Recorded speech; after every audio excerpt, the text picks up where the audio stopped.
Les Nations Unies se poursuit à New York, aux États-Unis.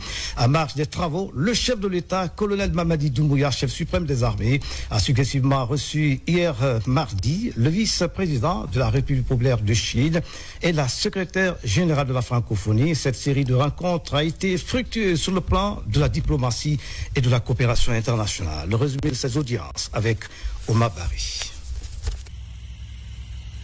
Le mardi 19 septembre 2023 à New York, en marge de la session ordinaire de l'Assemblée générale de l'Organisation des Nations Unies, le chef de l'État avait un agenda très chargé.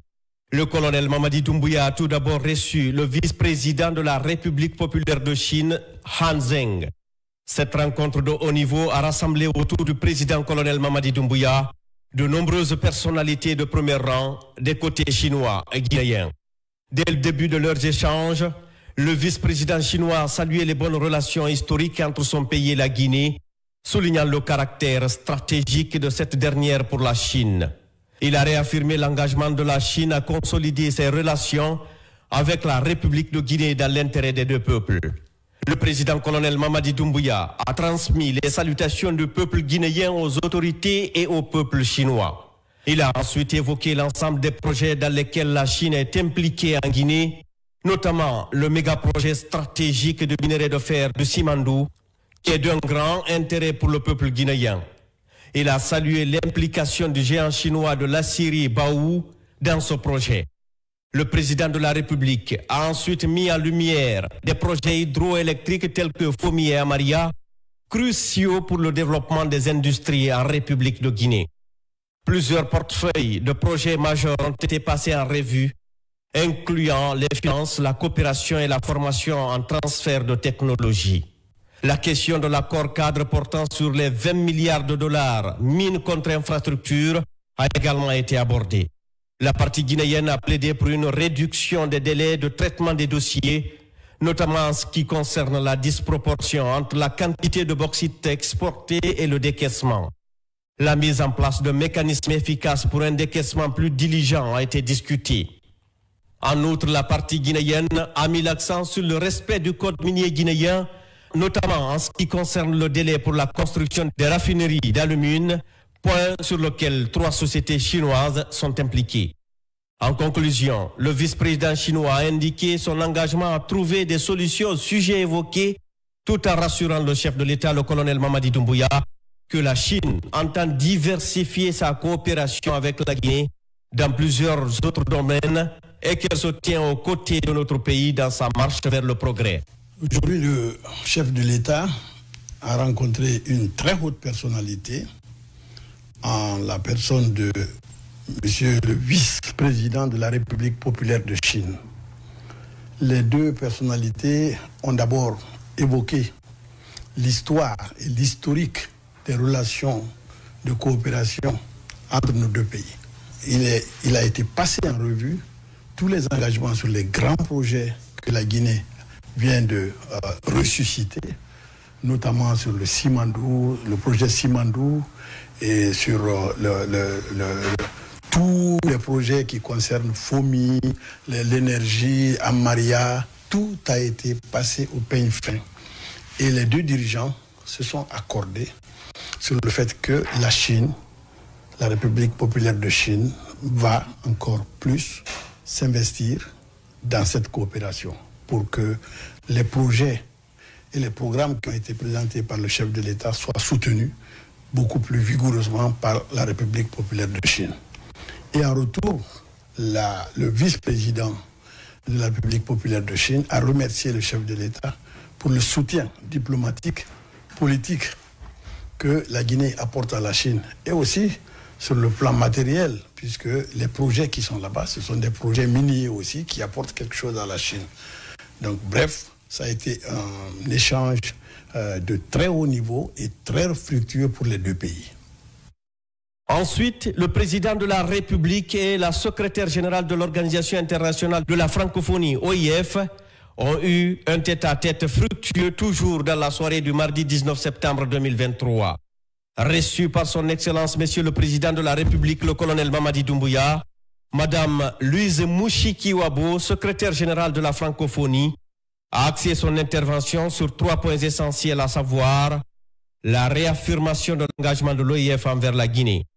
Madame Mushikiwabo a souligné que l'ADN de la francophonie réside dans l'utilité pour les populations francophones. Elle a ainsi réitéré l'engagement de son organisation à accompagner la Guinée dans sa politique de développement. Le soutien aux autorités de la transition. Sur ce plan, la secrétaire générale de l'OIF a exprimé son soutien et a souligné l'importance de trouver des solutions précises aux enjeux actuels. Elle a insisté sur la nécessité de soutenir tous les pays membres et plus particulièrement la Guinée dans cette phase de transition. Madame Mushikiwabo a enfin évoqué les défis inhérents à la bonne marche de la transition. Elle a exprimé son souhait de voir la Guinée se distinguer positivement des autres pays ayant traversé des transitions similaires. Le colonel Mamadi Doumbouya, dans sa réaction, a exprimé son honneur de recevoir Madame la secrétaire générale de l'OIF. Il a rappelé les raisons fondamentales qui ont conduit à la prise de responsabilité des forces de défense et de sécurité guinéennes le 5 septembre 2021. Il a ensuite présenté en détail les 3 axes de la transition en cours, à savoir l'axe social, l'axe économique, l'axe politique guinéenne. Le président a souligné la complexité des enjeux de la transition, mais il s'est engagé à trouver les voies et moyens pour la mener à bon terme.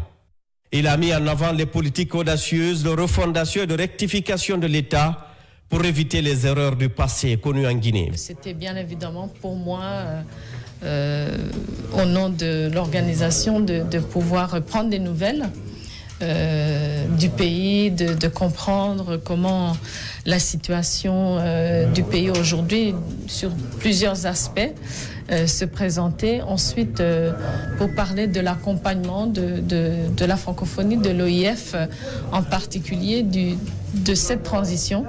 Nous sommes une organisation qui œuvre aux côtés de nos États, qui les accompagne. Nous avons des experts de l'OIF qui travaillent déjà en Guinée, aux côtés des Guinéens qui sont en train de reconstruire le pays.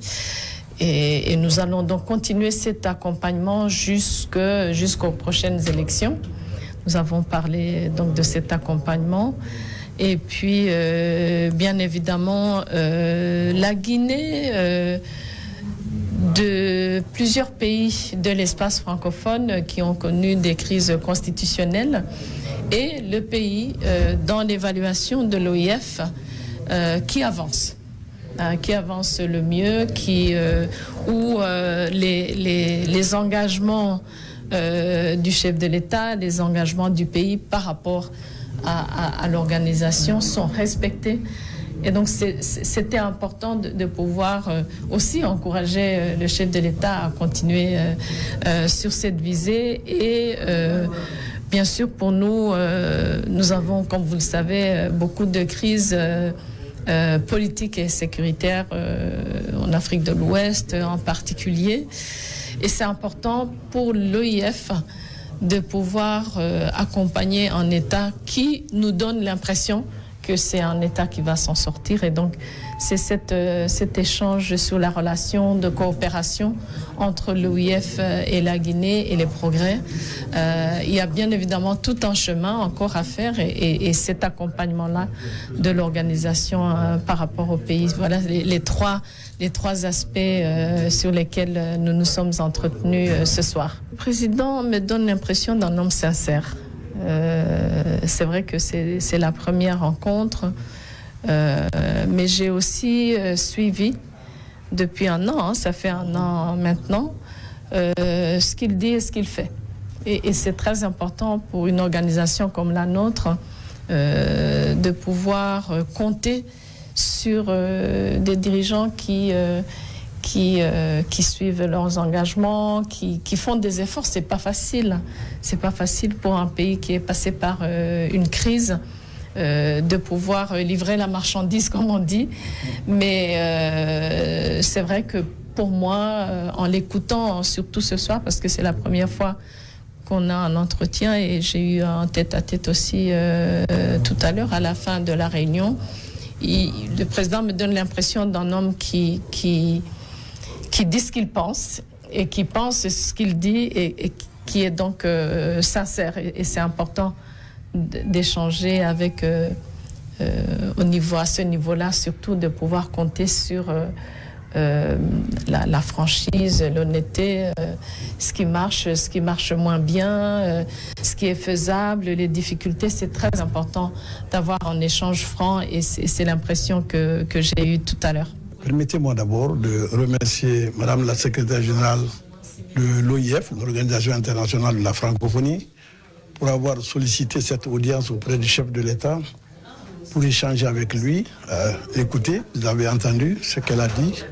Et l'impression que j'ai eue, c'est que ces deux personnalités se sont parlé avec le cœur et avec une profonde connaissance aussi de la situation géopolitique, d'abord au niveau mondial, au niveau africain et surtout au niveau de la sous-région. Donc, ce qui a beaucoup retenu mon attention, c'est que l'OIF considère la Guinée comme étant un exemple dans la transition. Et ça nous grandit et ça nous donne aussi le courage de continuer à travailler sous le leadership du président, bien sûr, parce que c'est lui qui fixe le cap. Donc nous sommes très heureux et l'OIF continue à travailler avec nous. Et je pense que dans les mois à venir, ça sera un renforcement de cette coopération avec cette respectable organisation. Depuis quelques mois, plusieurs mois maintenant, l'OIF a apporté et continue d'apporter un appui technique à notre pays, et surtout dans le domaine du recensement, dans le domaine de la constitution, tout ça. Et il y a des experts qui travaillent avec le ministère de l'administration du territoire et de la décentralisation, qui sont là depuis longtemps, et qui travaillent sur des documents importants comme le RAVEC. Et aussi, il y a des experts de l'OIF qui travaillent avec le CNT. Donc ce sont des points névralgiques de la transition qui sont supportés par l'Organisation internationale de la francophonie. Face aux multiples crises mondiales et aux menaces en termes de sécurité, le colonel Mamadi Doumbouya a expliqué la position de la Guinée. Il a rappelé que la Guinée est souveraine et qu'elle entend traiter avec tous les États du monde dans un cadre d'intérêt mutuel. Il a indiqué que face à la menace terroriste dans des pays frères en transition, il est du devoir naturel de la Guinée de ne pas fermer ses frontières, car pour lui, c'est par le dialogue que l'on doit résoudre toutes les questions, aussi difficiles soient-elles. Le colonel Mamadi Doumbouya a plaidé pour une autre approche à l'égard des pays en transition, surtout ceux touchés par le terrorisme. L'option des sanctions systématiques à l'égard de ces États est contre-productive car elle vise plus les populations civiles innocentes, dira-t-il. Le colonel Mamadi Doumbouya préconise aux organisations internationales une approche plus subtile. Le chef de l'État rajoutera que sanctionner tout un pays, sans distinction sous prétexte que les dirigeants ont fauté, rend résilientes les populations civiles qui trouvent un terreau fertile pour s'opposer à ceux qui prennent ces sanctions. La donne doit conséquemment changer, a souligné le colonel Mamadi Doumbouya. La Guinée a une approche humanitaire envers ses voisins, mais il insistera que pour lui, la priorité reste d'abord les Guinéens.